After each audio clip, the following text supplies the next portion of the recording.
Park circus 7 পয়েন্টের মোড়, যেখানে দিনের সংজ্ঞা জ্যাম এবং রাতের পরিচয় হর্নের চিৎকার। মোড়ে দাঁড়িয়ে আছে আরসালান। রেস্তোরাঁ নয়, যেন একটি বিশাল ব্র্যান্ড।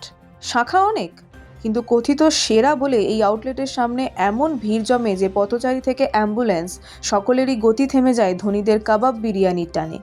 রাস্তার ওপারেই বেহায়ার মতো লাইন করে দাঁড়িয়ে থাকে দামি 4 চাকা। তাদের মালিকরা নিশ্চিন্তে ভিতরে খাচ্ছেন আর মামুলি মানুষ গুনছেন জ্যামের দাম। পুলিশ তারা যেন এই দৃশ্যেরই অংশ, দেখে না দেখার ভান করে সরে দাঁড়ায়। কেন? সেই প্রশ্নই ঘুরপাক খাচ্ছে পার্ক সার্কাসের বাতাসে। এ যেন নতুন নয়। আরসালান নামটি এর আগেও তোলপাড় তুলেছিল কলকাতার রাস্তায়। মাঝরাতে শেক্সপিয়ার সরণিতে দৌড়াতে থাকা এক জাগুয়ার যখন মানুষকে পিষে দিল, তখন জানা গেল সেই গাড়িটি ওই নামি রেস্তোরাঁর চেনেরই। চালকের আসনে ছিল মালিকের ছেলে আরসালান পারভেজ, মাত্র 22 বছরের। তাকে গ্রেপ্তার করতে হয়েছিল পুলিশকে। আর সাধারণ মানুষের মনে তখনই জন্ম নেয় প্রশ্ন, এই ব্র্যান্ডের ছায়া কি এতই দীর্ঘ যে রাস্তাঘাট থেকে আইন পর্যন্ত তার তলায় ঢেকে যায়? সেই স্মৃতি আরো তীব্র হয়ে ফিরে এসেছে পার্ক সার্কাসে।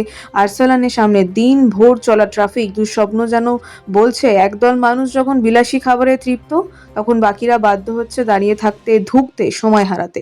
ধনীদের রাতের ডিনারের দাম শেষ পর্যন্ত মেটাচ্ছেন অগণিত সাধারণ মানুষ। শহর চেনা যাচ্ছে না, যেন রেস্তোরাঁর ব্যক্তিগত পার্কিং লটে পরিণত হয়েছে পাবলিক রোড। এবং পুলিশ, যারা এই শহরের সবচেয়ে জরুরি সেবক, তারাই যেন নীরব দর্শক। আরসালানের ইতিহাস বলছে রাস্তা ও নিয়ম দুই যেন অসহায়। আর আজ পার্ক সার্কাসের মনে দাঁড়িয়ে মানুষ ভাবছে, কতদিন আর এভাবে ব্যক্তিগত বিলাসের ভার বইতে হবে জনতার কাঁধে? শহর কার? নাগরিকের নাকি 4 চাকার মালিকের? উত্তর মিলছে না। শুধু জ্যাম জমতে জমতে আরো ঠাসা হয়ে উঠছে কলকাতার আকাশ।